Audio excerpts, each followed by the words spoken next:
Доброго дня и здравия! Сегодня праздник есть. День добрый. Здесь не со всеми я знаком еще.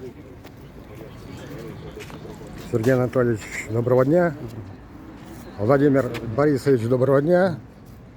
У тебя голос как у папы. Мы с ним были в экспедиции, помнишь, нет? В 80-м году.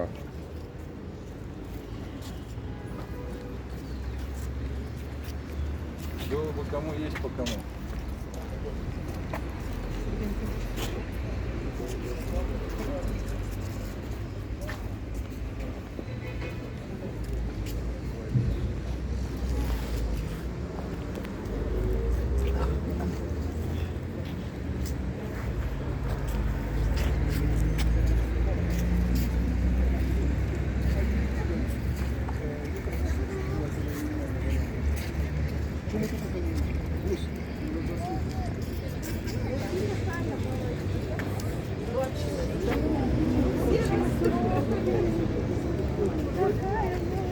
Репетировала хорошо. Очень хорошо прочитала.